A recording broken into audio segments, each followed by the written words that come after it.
Started. Our next session is by Jessica Miller and Liliana LaValle, both from the University of Wisconsin-Eau Claire.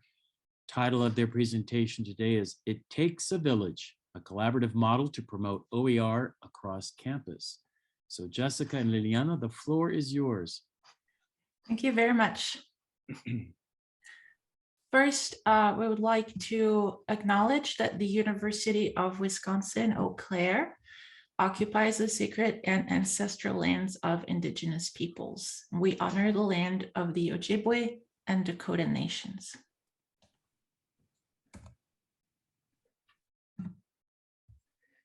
So we wanted to talk a little bit about our pilot program that we've done for the past 2 summers that was meant to basically encourage faculty to adopt and incorporate OER into their curriculum. Our current system on campus is a textbook rental system, which does make textbooks more affordable for our students. They pay a sort of lower flat fee, but this can also hide the real costs of textbooks. And we knew that the work was worth doing. We really wanted to encourage faculty to bring OERs into their classes.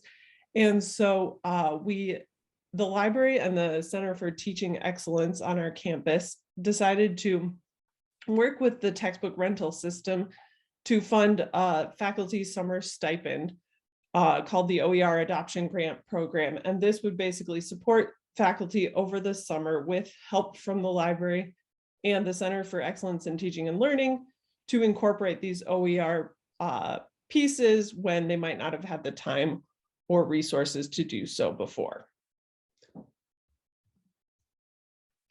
So the biggest part of this that we think helped faculty adopt OER into their courses was the partnerships with the librarians and the instructional designers in our Center for Excellence in Teaching.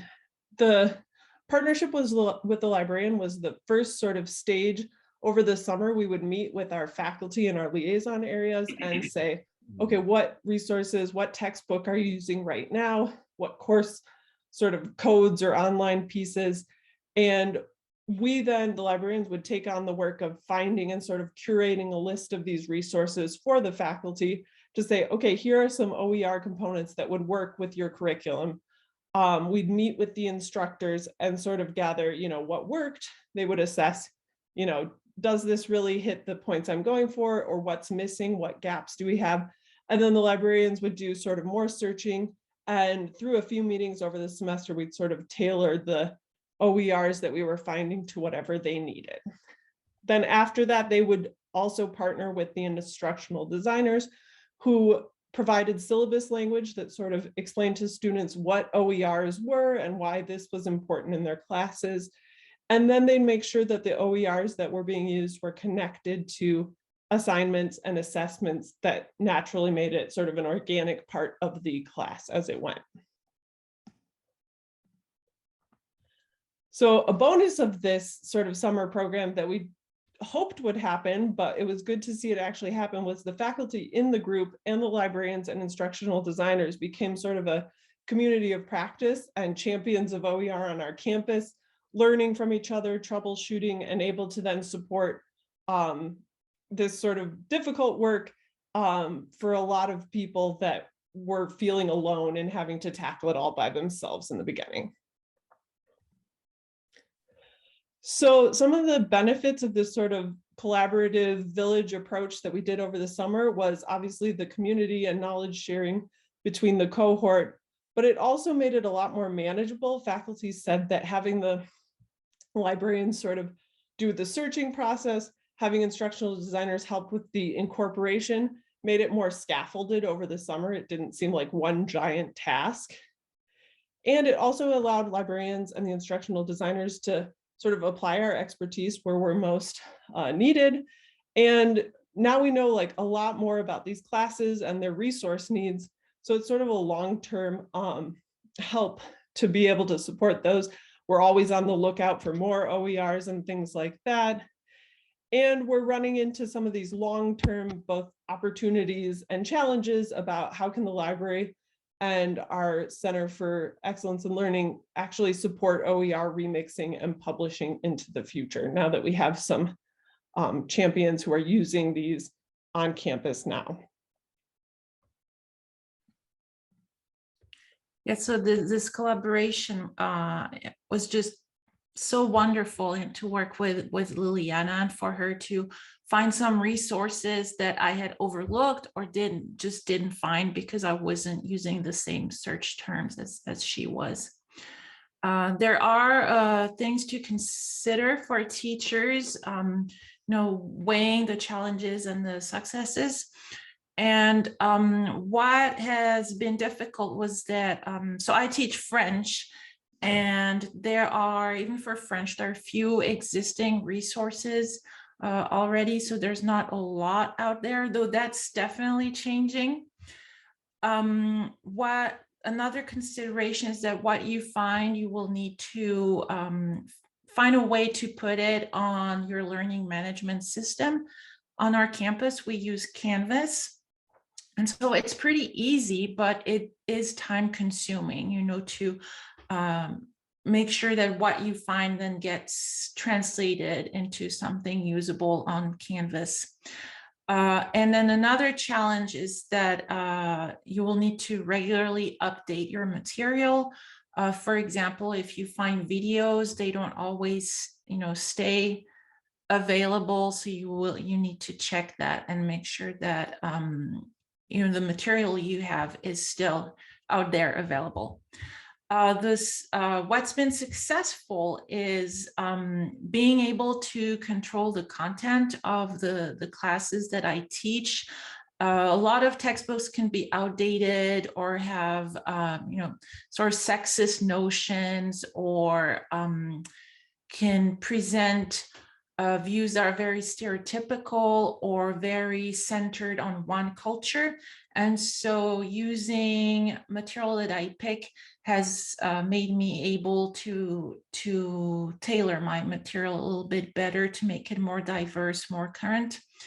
The material out there too can be multimodal, so that it's not just reading and writing. There's a lot of listening, watching videos, especially, that I've been able to put a lot more videos in my courses than before, authentic videos too. And another great success is that I can articulate the curriculum a little bit better too, because I'm not tied to the curriculum that's offered in a book, so that for students going from one class to another, it's more seamless. They're more familiar with the format.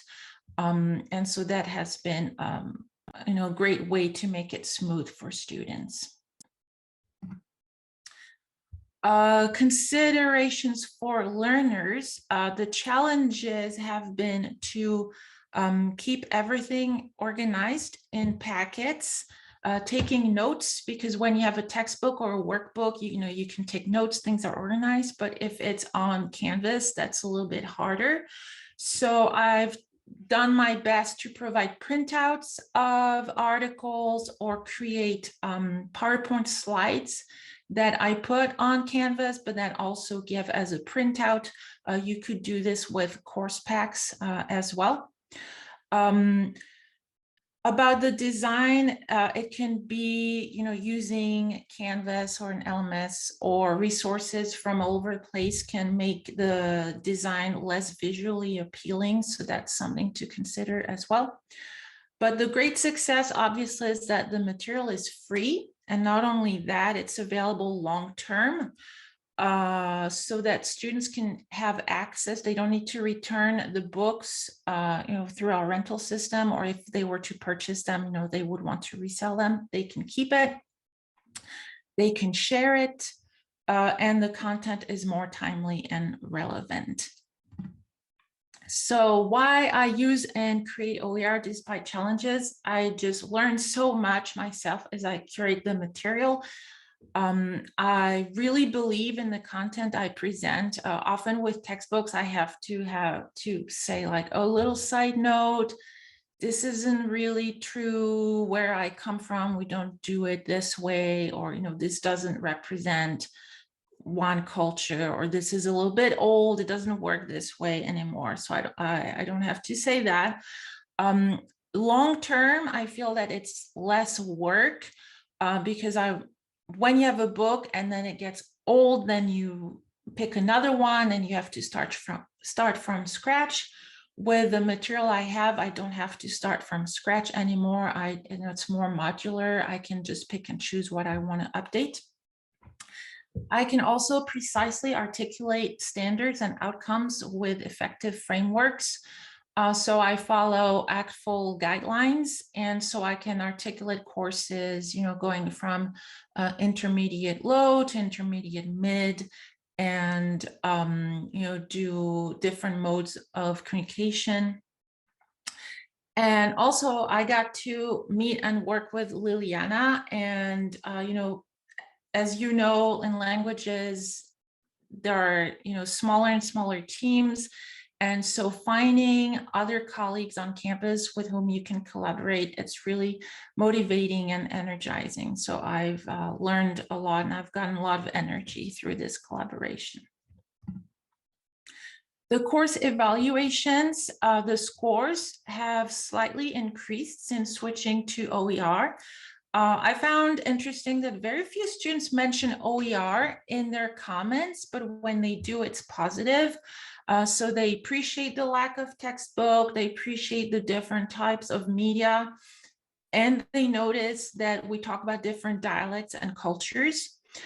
And they think, it makes learning fun because it's just more varied.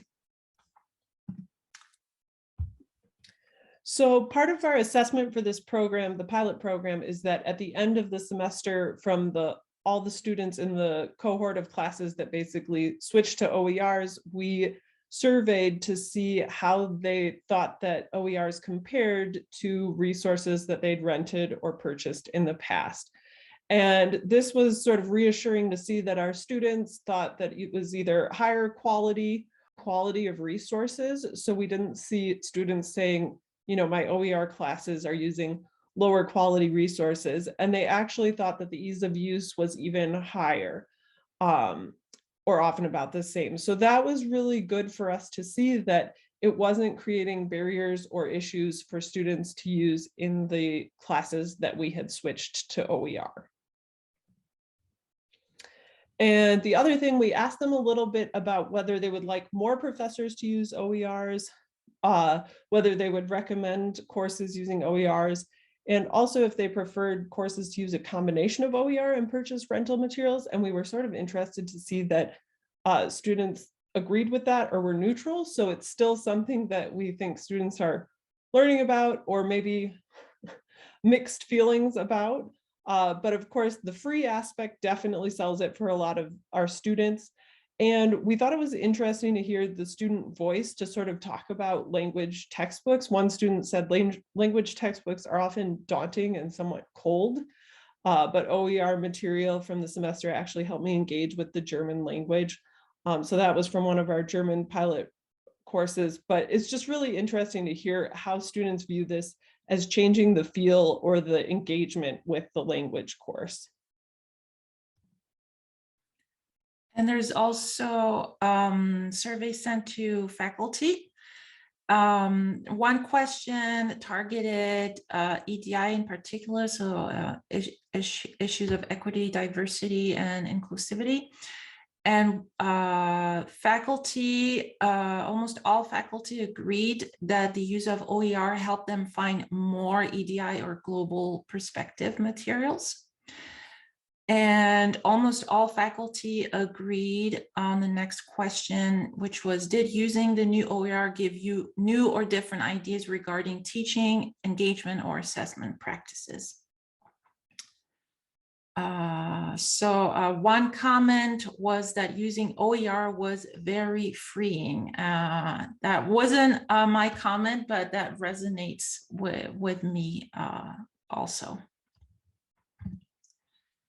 And advice from the faculty cohort survey was to consider, so that's advice for those who would want to start using OER in their classes.